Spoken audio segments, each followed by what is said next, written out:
Welcome to Autism Tips and Tools, where we highlight the best practical guidance from previous episodes of Autism Knows No Borders.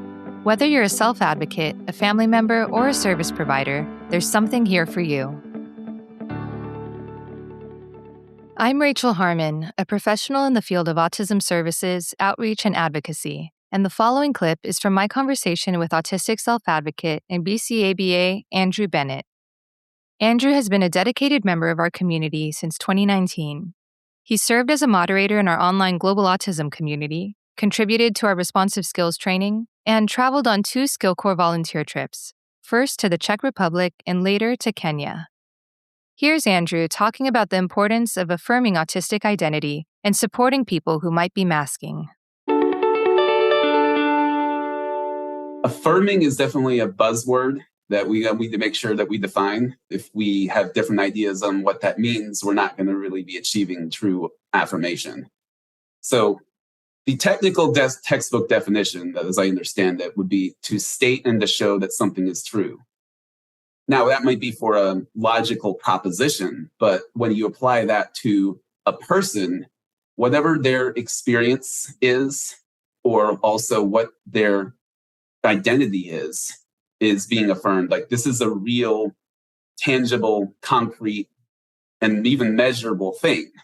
And it deserves dignity. If you have the affirmation that something's real, but not that it's deserving of dignity, then you haven't really gotten where you need to be. If you know that they deserve dignity, but you don't really know who they are, then you're halfway there also. They're both important. Now, affirming does require that what you're affirming is actually true, which means that you have to determine that before you can meaningfully affirm who somebody is. And let's say that we're talking about affirming somebody who's autistic. Okay, that could be either the person first language or the identity first language, depending on the way that the person wants to be called in that context. Because both of those are subjective expressions of an objectively true thing, that there is an autism diagnosis or that the person's brain is built that particular way.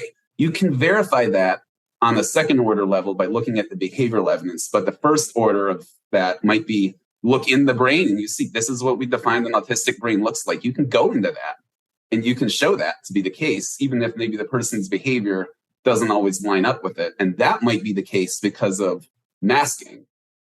If we are affirming the way that somebody is expressing or presenting themselves or identifying as, but it's not true, then it's a mask, then are we really affirming that person, or are we affirming their false self? And we have to think about when we are seeing people present in a way that's not in accordance with who they are and who we can verify and know them to be. Like, say that you know that I'm autistic, but then I present to you in a way that's normal or trying to hide that, or I explicitly say I'm not autistic, or I can't be autistic, or I want to be normal, or I am normal. Like, how would you react to that as a clinician? Or just from person to person, would you just go along with it, or would you wonder why? Great points. Mm-hmm. So we have to think about how we approach that and ask the right questions instead of just immediately taking the way that somebody identifies as face value, because there could be a lot of reasons for that. So supposing that I said that I don't want to be autistic, then there might be reasons for that. I've met people as well as experienced myself several reasons. They may, for example, have had an autistic sibling or a parent and they don't really get along with them. So it's like, I don't want to be like that. Or they've had negative experiences in their lives because of their diagnosis. And so they just want to forget about it or deny it or push it away. Or they've heard myths like you can't get married, you can't be employed, you can't live on your own. And it's like, well, I want those things. So if I want those things, I have to not be autistic. So either look normal or deny it. And a lot of times it is denial. It's not to say that's the case all the time, but we have to really deeply listen to people and where they're coming from when their means of presentation is out of line with who they are. and to look and listen to that from a functional point of view. And as a behavior analyst, you'd understand how to do that.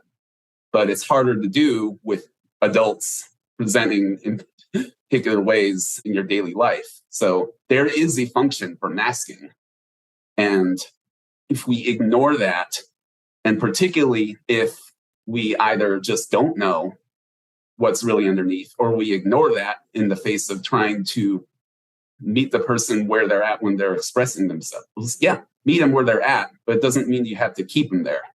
Mm-hmm. Help them to really express and understand who they really are. And if there's a barrier to accepting that, work through it. And that might be deep trauma. That could be the case. Right. People are rational beings and they don't tell lies without a reason. But sometimes that's more attractive than facing the truth. Thanks for tuning in to Autism Knows No Borders. Would you like to hear Andrew talk about situations in which his autistic identity was disaffirmed? Follow the link in the show notes for the full conversation, and be sure to subscribe for more stories from people connected to autism, inspiring change and building community. Let's work together to transform how the world relates to autism. Thanks for listening. Take care.